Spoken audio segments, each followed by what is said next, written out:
Hello, everybody. This is Nu-Trix, the synth guy, and today I am not talking about software, synthesizers, or hardware. I am talking about hearing. I have an otitis with perforation to my left ear.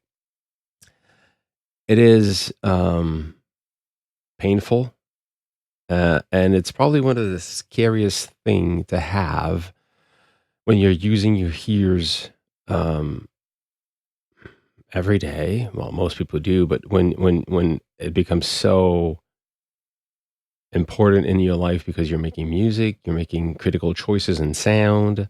It's not just for communication, it's for, what you do, that it's scary because I'm right now, I don't hear from this here. I just hear a nice "dee." Actually, it's higher than that, and everything else is just like bass, and it's very hard to hear from this here. So I decided to talk about hearing wellness, health, how it works, what you should do, which should be, just take care of it, and a little bit about, in my case, otitis, because that's what I have. So let's start simply before talking about how your ear can become affected by anything you do. Let's talk about how it works. The ear is basically three parts. So you have the outer ear, everything that is, you know, outside. It's actually really useful because the outer ear is basically made to help you send the outside information towards the ear canal, basically.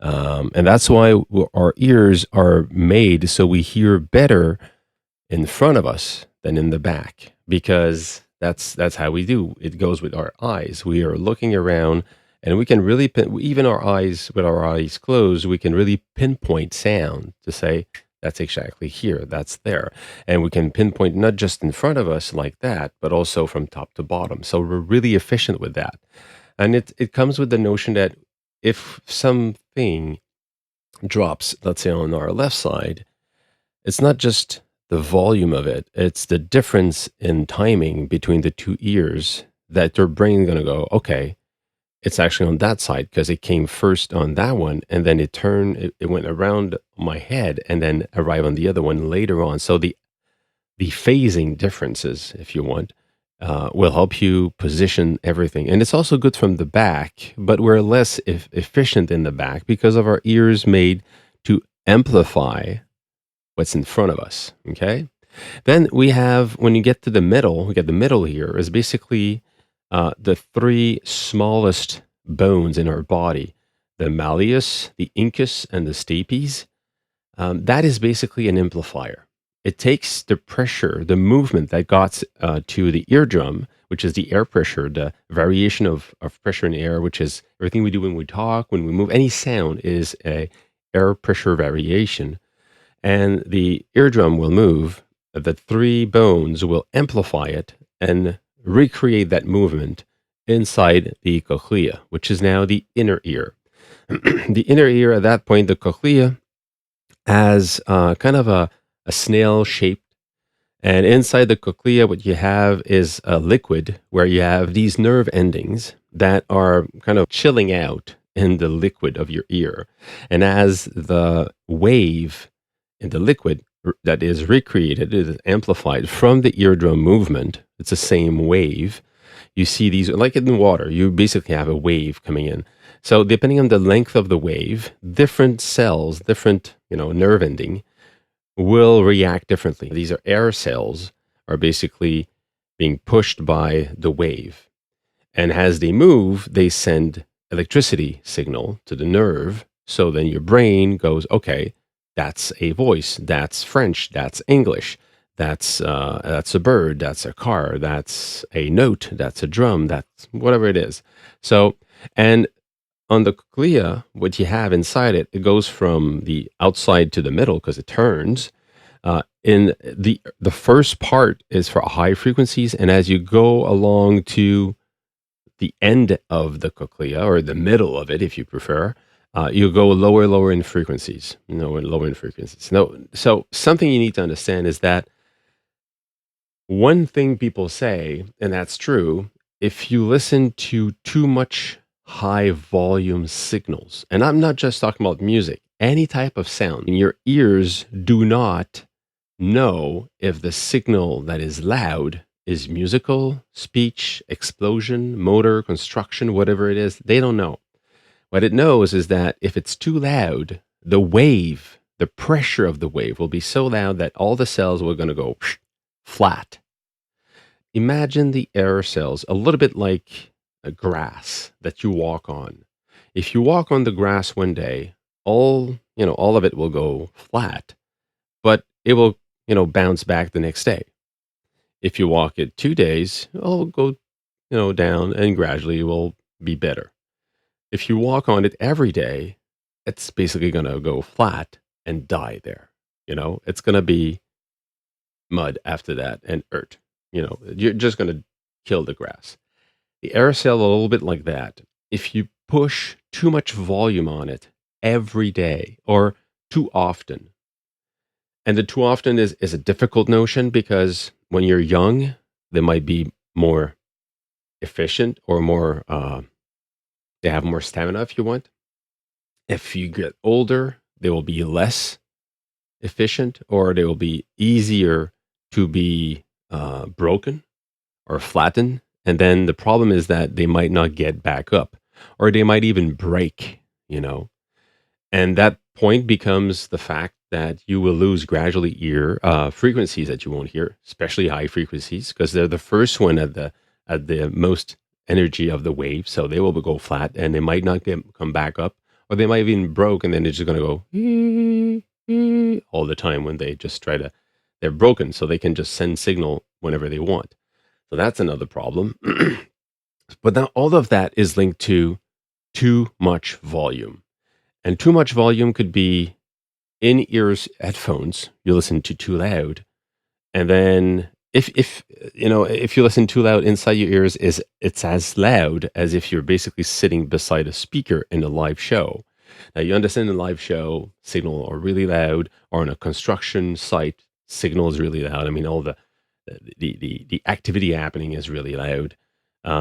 Doing it one day might not be a problem, or it might be, because you might be just beside a very loud sound that is so loud that your eardrum breaks, or that your air cell just flattened out and they have a hard time coming back up. And people might lose some or entirely their hearing because of these very loud sounds. So you got to be careful. That's why you can put some stuff in your ears. You can block the signal with headphones or cap on your ears. Be careful. But it's also true if you go into, of course, if you play live, you're going to be in front of a lot of signal, a lot of sound, a lot of volume, and it's going to be damageable to your ears, especially in the not even just the long run. In the little time and medium time, it's going to become a problem. The other thing you have to understand is, of course, headphones too loud, shows, but also you as just a visitor or a guest of a dance club. The signal is so loud into a dance club that you can have the same problem if you go every week, 3 days a week for 5 years, or if you work in a dance club or in a club, you're going to have probably the same problem. And that is, I mean, it's something you cannot repair. The aerosols, it's something that is done and you cannot come back. A eardrum that perforates can heal, might not heal as good as it was before. So you might have some differences and have a less efficient hearing on that side, but it can heal. But hair cells, it's something that most time you just lose it and you live with what's rest of it. So the real thing you need to be able to do is to protect your hearing. So play at lower volume, control your signal so it's not too loud for you. Put earplugs to protect your ears in high volume, and you can even have some of them shaped to your ears so that it really doesn't affect just the bass or just the high, so it sounds weird. But you can. There's some that are made. It costs a lot more. Are made to just bring, let's say, 20 dB down, or 30 dB down, or 15 dB down, and then it becomes livable. It's okay for you to hear them, and now you go see live shows, and you actually hear the singer uh, sings. You hear the lyrics, which is not something you hear often all the time because it's so loud and it's distorted because it's too loud. The other thing is that you need to understand also dBs. Sometimes people say, "Well, it's just like 10 dBs more." No, it's really loud. dBs are in logarithmic scales, so 3 dB louder is a lot more. 6 dB louder is huge. So it goes really quickly. Really, it becomes a problem very fast. So when we say that a jet or a plane engine is like 120 dBs, it's just huge. It means that even at 30 seconds at that level, you could lose hearing. Everything that is over 100 dB, you could lose hearing. And then the question is, how long are you know, in the presence of that volume? Between 100 and 110, you could, be there for a little amount of time. Let's say you're using tools and you go to 110 for like 5 minutes, and it's done. It should be okay. One of the golden rule is basically if the next day you still have your ears ringing, it was too loud, but now it's too late. You know, you can have on your telephone. It's easy now to just buy or even free SPL meter, and then you just use that. It's not going to be calibrated to the best thing because you're using your telephone microphone, but it's going to be good enough to tell you you're now over 100. You're over 110 dBs. You're over 120 dBs. Cover your ears. So you should download an SPL meter. And when you're in a position where you say, this is loud, turn it on, just put it there and watch. If you go over 100, plug your ears, protect yourself because you won't be able to get it back. So that's one thing. The next one is sickness. Different sickness can attack your ears. What I have right now is otitis with perforation. Now, if you don't like to hear about mucus and stuff that is gross, see you next time. If you want to stick around, I'll explain my little story, what happened. 3 weeks ago, it started like a allergy. I just had my nose full, and after a couple of days, it became more of a cold when I was, blowing my nose, and there was mucus. Over the years, I learned that if it's yellow, you're basically having a flu or a cold, and just tough it out. If it becomes greener, then you have an infection. So you should go see a doctor. You're going to need antibiotics. I didn't go see the doctor right away.